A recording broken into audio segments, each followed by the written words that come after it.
Everybody who watches this show knows we like to be very dramatic, but we've been framing it as 30 days to save the soul of Gaelic football, and that's what's coming up next at Congress. I'm delighted to say Conor O'Donoghue is with us from the GAA Fixtures Task Force. Conor, we do hype things up here for crack mostly, but actually this feels very important, that if the GAA makes the right decision here, then all sorts of new things are unleashed, and it seems like mostly positive forces will be unleashed if the right decision is made at Congress. We had Tony McEntee on last week, and obviously he speaks as somebody who's steeped in Armagh football, but also now a manager of a lower division team. And he said the biggest concern from his perspective about getting Proposal B over the line was financial, that there was going to be a negative impact. Somehow the story's getting out there that there's going to be a negative impact on the finances of the provinces. Can you maybe, as somebody who understands exactly how this would work, explain to us about the financial benefits or otherwise of what would happen if Proposal B went forward? Yeah, I've heard that a couple of times, Ger, and it's not true. I suppose in the first instance, there's a raft of games that'll move from the winter months to the summer months. There's going to be 112 summer championship games, which I suppose from a county's perspective is going to bring huge benefits straight away. First of all, in terms of bums on seats coming through the turnstiles. Every county's guaranteed 3 or 4 championship games in their home venue. So there's a raft of commercial benefits that flow from that, both for the county and the association as a whole. Obviously, we know the association is experiencing financial difficulties because of COVID. It's no secret. So there is a requirement really from all of us to consider the financial implications of anything that happens as well.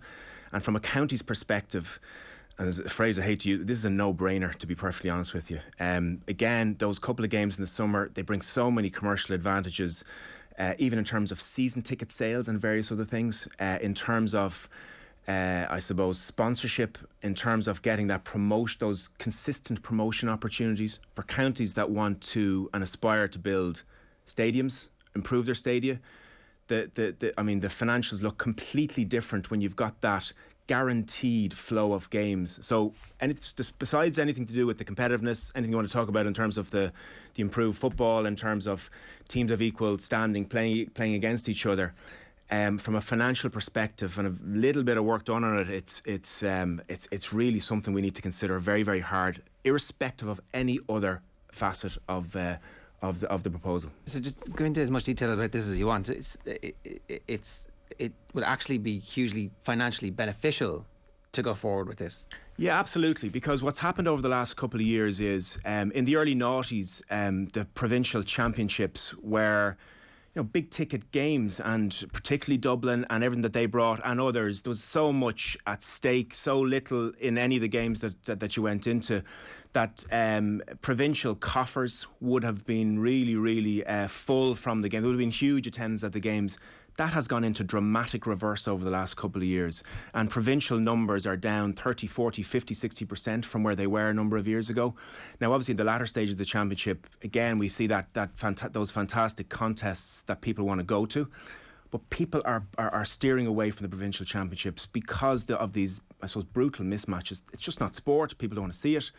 So, again, when we've got these contests where there's, I suppose, a small amount between the teams on any given day, people are fascinated by those contests and they go to them, and the attendances are larger.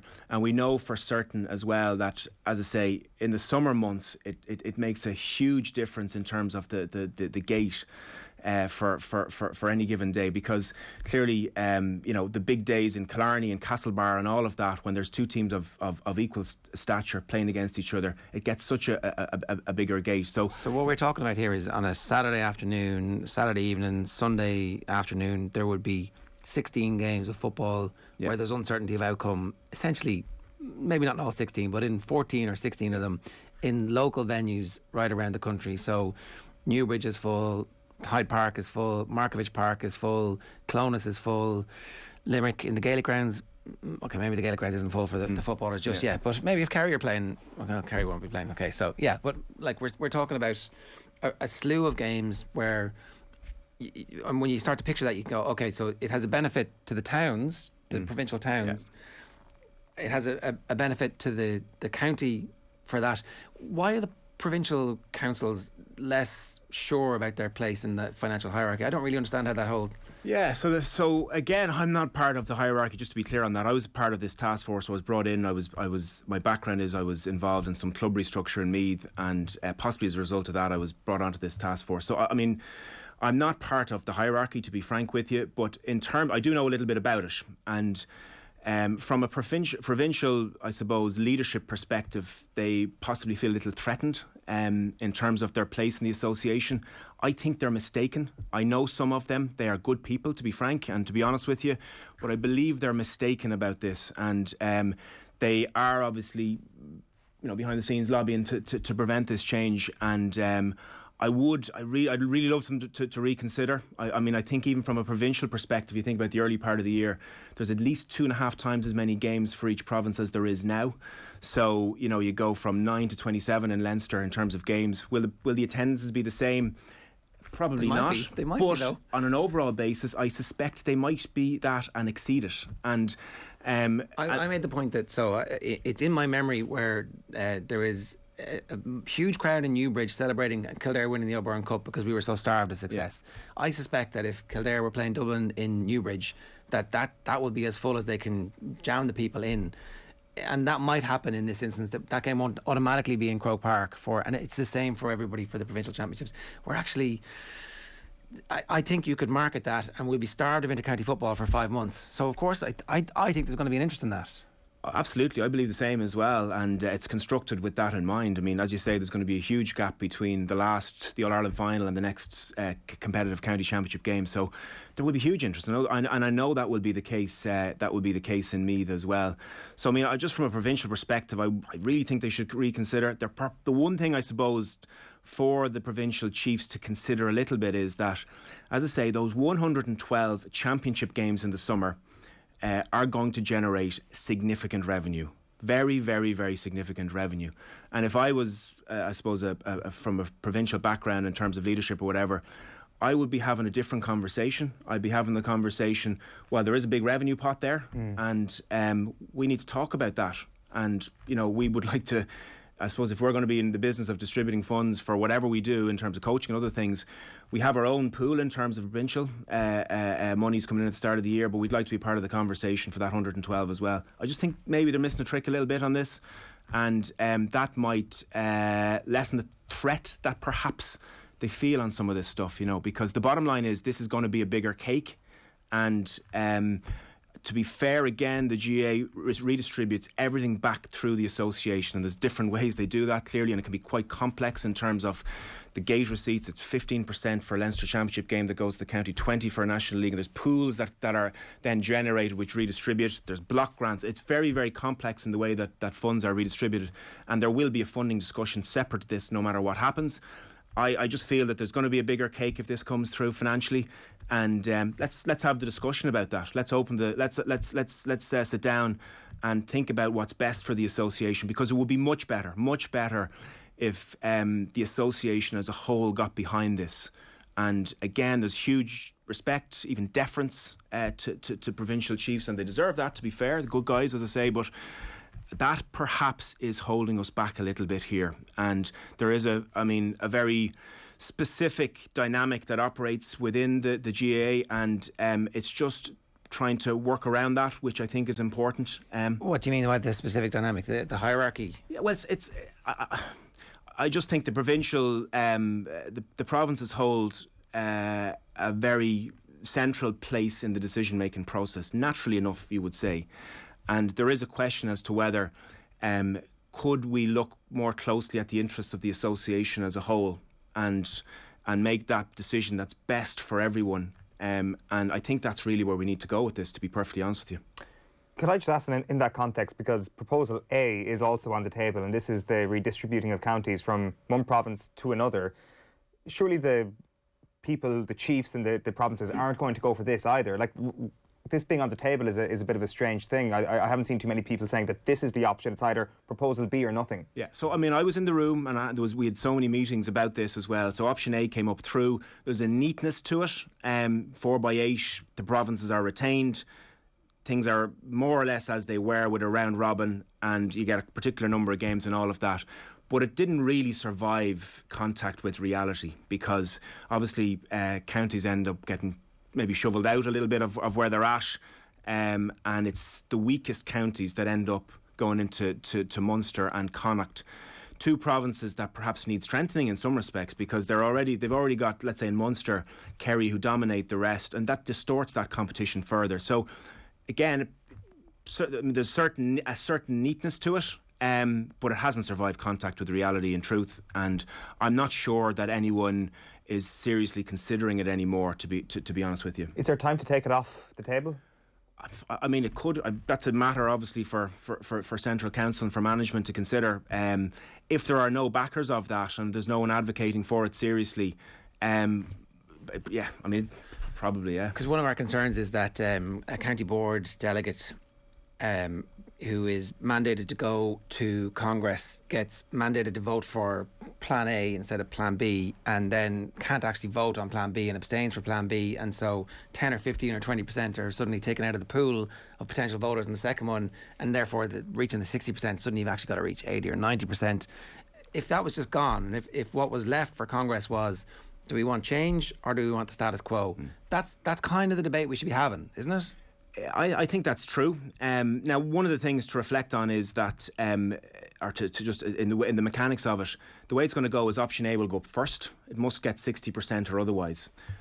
If it doesn't, it then goes to option B. So they can vote for A and B in that environment, but I absolutely accept the point that is adding confusion that's perhaps unnecessary, given the huge nature of the decision that's at hand here. Yeah, and who knows what.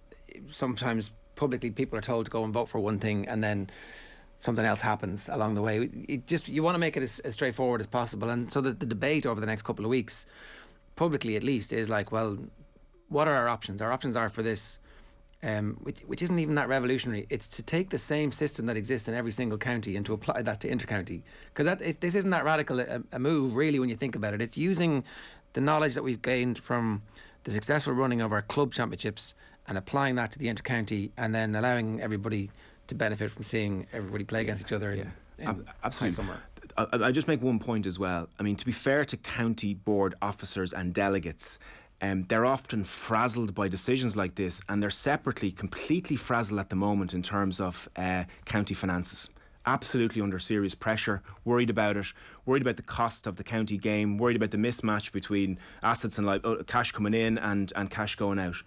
This proposal can help that as well a great deal, because if you get those funds in at the start of the year, so you can sell season tickets, for example, much more readily, which is a really massive source of revenue for Mayo and Dublin in particular, because they've got huge season ticket holders. The reason they have those season ticket holders is because they've been able to consistently almost guarantee their fans those games every year. If you're in another county, you're looking back and saying, nah, I'll buy my tickets on a per match basis, because that's the reality of the situation we faced over the last couple of years. So if a county gets all of those funds in at the start of the year, when the county expenses tend to overwhelm a county, that solves huge problems for counties on a short-term basis. So, I mean, I just feel again that counties, forget about the competition side, which is critical. Forget about all the stuff about tradition for 1 second or anything else. From a financial perspective, if you're a county board officer, this solves a huge amount of your problems, or the problems that you've been facing and the problems that you're likely to face. So from a financial perspective, this is something they really need to consider very hard in isolation, apart from any other considerations they might have around this. Does the GAA fixtures task force still exist? Are you still a body? It hasn't been abolished, as it were, but we haven't met in the last while. So what happened was this in recent weeks, as I understand, the CCC presented to provincial administrative officers. That was the communication that was there in the last couple of weeks. But no, as a body, we haven't met. Recently, we've met in quite some time. So yeah. So your work is done as a committee, essentially, and obviously there were two proposals put forward, so it's safe to assume that there wasn't uniformity of opinion. Not everybody would agree with you, for example, who was on that committee. Absolutely. I mean, I'm speaking absolutely in a personal capacity here, just to be perfectly clear. We haven't got any direction that we shouldn't do that or can't do that or anything like that. I'm obviously passionate about the change that I feel is required. So I'm going to go ahead and speak about it. No, I mean, there's to be fair, the committee again was some of the finest minds, to be honest with you, again in the GAA, that know this inside out. They know fixtures inside out. So there was some really lively debates on that front. And no, not everyone would agree with my view. To be, that's I suppose not a great surprise. That's as it should be in a way. Absolutely, yeah. The way you get to a scenario. And I mean, you have to be fair to John Horan, as the previous Uachtaráin. He brings in someone like me. I've nothing to do with any of the either counties, provinces, or anything like that. I just was a part of, I suppose, a reform committees, etc. in Meath. Also coming from the floor and not part of any. So there was a little bit of bravery in that. He brought the CPA in and they stepped away. The GPA were there, so there was a real wide variety of views, and some of the discussions were tasty, and that's as it should be. And ultimately we arrived at a set of recommendations. There's a raft of them have already gone through. This is the final piece, and obviously the most important one. And there's 2 proposals up. I do think one of those proposals hasn't really received any sort of significant backing. There's now this proposal, option B, which is receiving from players, from managers, from a number of counties, serious backing for lots of different reasons. But I suppose the 2 central reasons that people will back this is because it's going to transform the actual competitive nature. This is going to be an incredibly attractive game to watch on a consistent basis in a way that it's not at the moment. So the competitive tiered nature of it.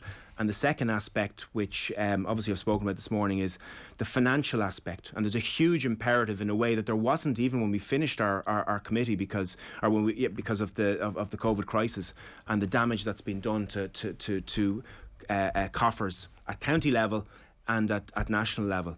So there's 2 massive drivers here, and we all need to consider these very, very carefully as we move forward. Yeah, like you mentioned John Horan there, and there is a school of thought out there that were he still to be Uachtaráin, he would be in favour of this. We're not sure of that, but that seems to be the sense out there.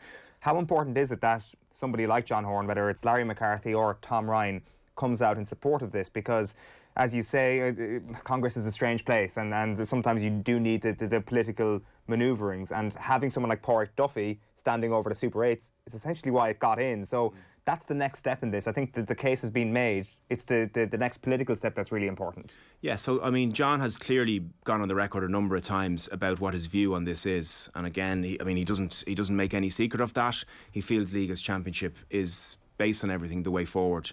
To be fair to the current Uachtaráin, Larry, and I know him, and he's a very good guy as well, to be fair, he set out his agenda in his opening address as well and made the same point.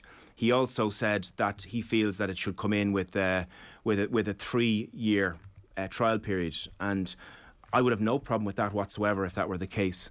So yeah, I mean, there's no doubt that having a very vociferous and I suppose active advocate base from Central, from Croke Park, does help things. And yeah, look at it from Tom and Larry's perspective, 2 good people, 2 people working really hard, and worked with them on the committee as well.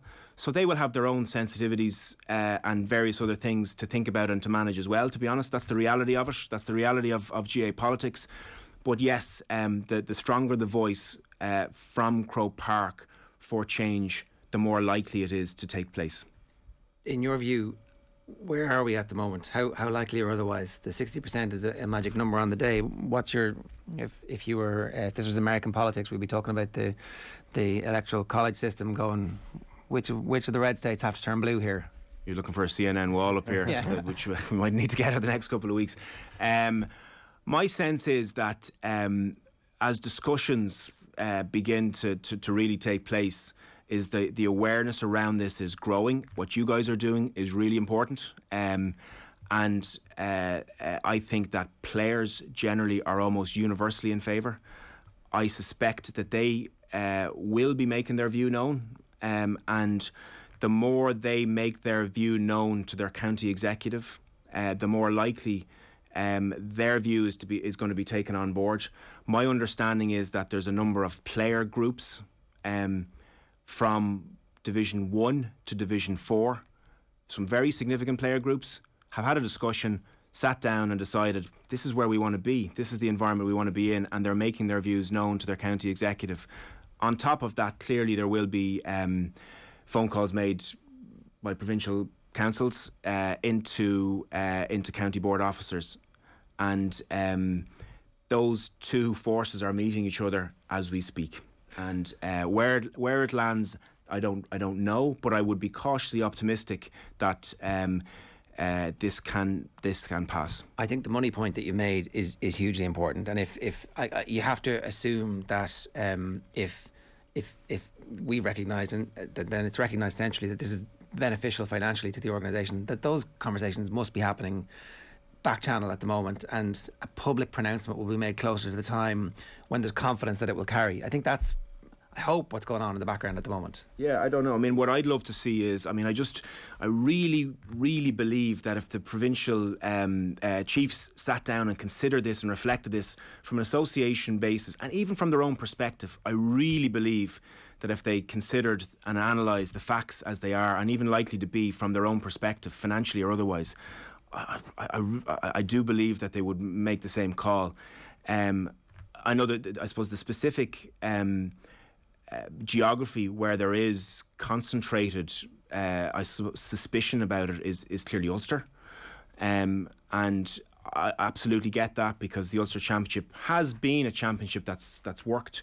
The other three haven't. Connacht now and again. The other two are gone.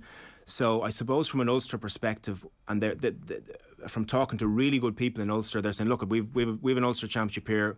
We're loath to lose it, so we think we should push on with that. And I suppose what I'm saying to those people is that that is, in effect, you're almost separating out. Ironically, you've got a partitionist view almost, in terms of you're putting a championship that's not working well, or a system that's working really poorly for so many people on the rest of us. Just ask them to be, to think about the bigger picture as well. Because just on that, Conor, like there is a world in which something very good can become great. Like, all they've got to do is look at the Munster Hurling Championship, which was the best thing in Gaelic games. The Munster Hurling Championship changed its format, and it is now even better than it already was. So is that not a possibility for the Ulster Championship? Yeah, I mean, it is. Absolutely it is. And the reality is, at the start of the year, all eyes will be on Ulster because of the nature of their championship when that kicks off. I mean, will I be going up to Clonus or down or whatever? I will. And that's what I do. I go to these games because I love to watch contests. And in my view, right or wrong, Gaelic football is the best game in the world when it's played in that nature. Unfortunately, it's also the worst game to watch in the world when there's these brutal mismatches. Again, like watching baby seals get clubbed. It's absolutely horrendous to watch. Whereas when there's a fantastic contest like the Ulster Championship early in the year, whatever it is, we're all compelled to look at it. We're just drawn to it. And that will be the case, I'm sure, as well. Now, the players in Ulster have a different view, as I understand, to some of the executives, and some of the managers as well. Like we had Tony, obviously Tony McEntee isn't managing in Ulster County at the moment, but he is steeped in Ulster football. He understands exactly the value of being the best team in Ulster over a period of time, and he's got, I think, as many as anybody alive potentially. Those Armagh lads have as many Ulster titles as anybody, and it's like, do you know what? I'm not sure if you went in and surveyed all of them that they would want the status quo to remain. I think in Ulster as well, there's an awareness that they're actually hugely disadvantaged because of their strength, because it's so much more difficult to come out versus some of the other counties that are there. I mean, Tyrone are facing into this year. They will by far and away, if there's no change, be the least likely of all of the existing 4 semi-finalists to come through, even though they're the champions, given the nature of Ulster and the random nature of a knockout day on any given day in Clonus or whatever. So players think that, they're uniquely disadvantaged by that. So again, I'd ask them to consider and to reflect and to talk to the players and ask them their view on this. There are some players, I'm sure, that have a different view, and that's the nature of a debate like this. But from my perspective, when you analyse all the various factors that are at play, as I say, there's 2 pieces here that make this a compelling argument: the competitive nature of what it brings, the tiered system, and it kills all those brutal mismatches that we've seen. And the second thing is the financial. Those 2 points alone are the 2 key factors I believe that people should consider when they make a decision on what structures should be there for next year. All right, Conor, I think everybody in the studio is definitely in agreement with you. We're dying to find somebody on the other side of it. We have an open invitation to anybody who wants to make the case for the status quo remaining, because that's essentially what will happen. It'll be a variation of the status quo minus probably the Super 8s, because the season is condensed. So even the status quo could be going back to just the qualifiers, which we all agreed 5 years ago was no good, and the wheels of change have been turning pretty slowly. Thanks a million for joining us this morning. It was really important, I think, to get that perspective through.